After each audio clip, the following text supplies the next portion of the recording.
The best locations for tourism in the world are the ones that are safe, luxurious, accessible, and more importantly, coastal, and with beautiful, warm, year-round weather. We can also add green and sustainable to the list, since ecotourism is the future. This might make you think that such locations are abundant, since there are millions of kilometers of warm areas overlooking the world's oceans and seas. However, most countries in the world cannot afford to build such mesmerizing destinations due to the insane costs. In a nutshell, anyone can build a resort, but very few can afford to build true world-class, regenerative, futuristic luxury mega-resorts in ideal locations. It costs tens of billions of dollars. But for a rich, stable, and safe nation like Saudi Arabia, that is mission possible. In 2017, the country launched several giga projects at a mind-boggling cost that runs in the hundreds of billions of dollars. One of these colossal projects is the Red Sea Project, which is a vast 28,000 square kilometer tourism destination along the kingdom's west coast, that by all means will surpass the Maldive Islands and Bora Bora in more ways than you can imagine.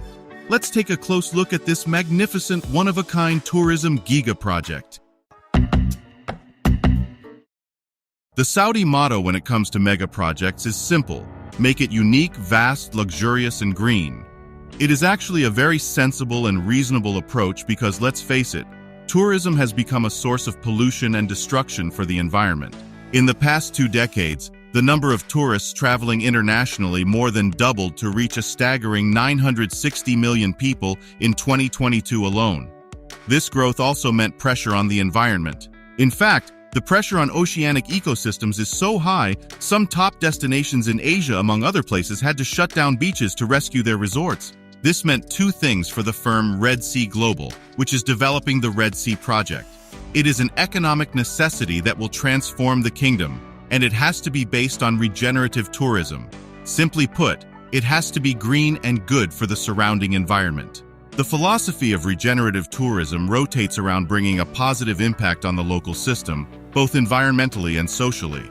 For the Saudis, this meant that the Red Sea Project had to be built in a manner compatible with the surrounding environment and as an ongoing positive contributor to the health of the coral reefs and ecosystem. As for the social part, such resorts have to be focused on making customers leave with not only positive and happy memories and a sense of rejuvenation, but also friends and knowledge of the local culture and heritage. This made the developers of the Red Sea Project, in collaboration with top firms from around the world, create a unique holistic approach that would turn the resorts into a meticulously modern and interconnected living system. Mind you, this was not easy, since the project involves the development of an area that can only be described as a gem and hidden treasure, surrounded by one of the world's biggest and most diverse coral reefs. The area boasts 90 pristine, never-touched-before islands, from which 22 are being developed, and 6 inland sites that will eventually host 50 hotels, 8,000 guest rooms, 1,000 residential villas and mansions, and 1 state-of-the-art international airport. Believe it or not, a good part of this mega project is complete, and we can only describe the results as stunning. In the next few months, or by early 2024 at the latest, the Red Sea Project will be ready to welcome 300,000 guests, in line with the completion of 16 hotels, with 3,000 rooms across 5 islands and 2 inland sites. By 2030, the whole project will be completed and host more than 1 million visitors each year. Before we go into the details of this amazing mega project, we do have to answer an important question. Why are they building it while a few hundred miles away on the Red Sea, the magnificent $1 trillion city of Neom is being built?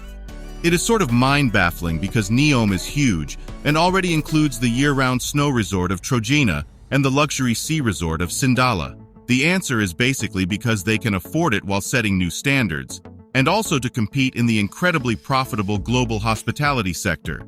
Additionally, it is an imperative part of Saudi Arabia's Vision 2030 to diversify the economy and move away from reliance on oil revenues. What the Saudis are doing is quite amazing. They are moving forward with a $7 trillion mega-projects plan.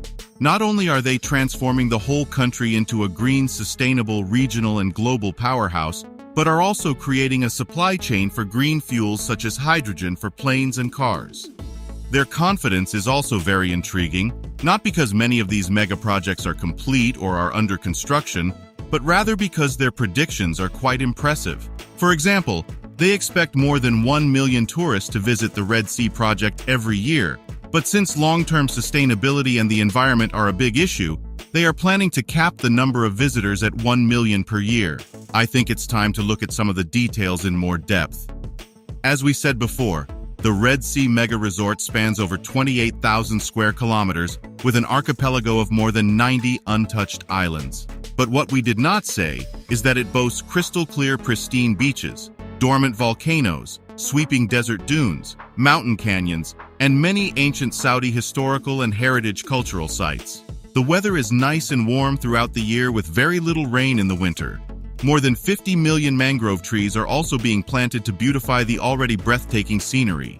These trees are known for their resilience in all climates, benefits for coral reefs and wildlife, and also for cooling the nearby areas while helping planet Earth by absorbing large amounts of CO2 and producing plenty of oxygen. All properties will be 5-star luxury properties. Some of the offered activities will include marine life diving, coral ranching, heritage diving, kayaking, below and above water adventures, volcano experience, yachting, sailing, and natural power sports. 5-star Michelin chefs will run tight shifts in glamorous restaurants that offer fireside dinners, remote island picnics, and special Red Sea tables. One can expect a spontaneous, never-ending, holistic, and rejuvenating experience that also includes unique live performances, shows, stargazing, birdwatching, and even folklore. One interesting aspect of the project is the fact that it is in such a central global location where one can easily reach several European, Asian, and African countries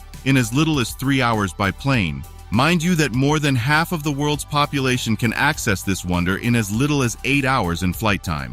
Of course, to make this possible, a state-of-the-art international airport has been built, and it is quite marvelous with a never-seen design that complements the surrounding beauty of the desert. The guests will be surprised to find luxury passenger helicopters, seaplanes, and boats awaiting them at the airport and marinas to transport them to the various island destinations. Blue power generation technologies, wind turbines, and solar panel fields will feed what is considered to be the world's largest facility of truck-sized batteries that will make the entire project powered with green energy. On the islands, guests will only find electric sustainable vehicles to move around.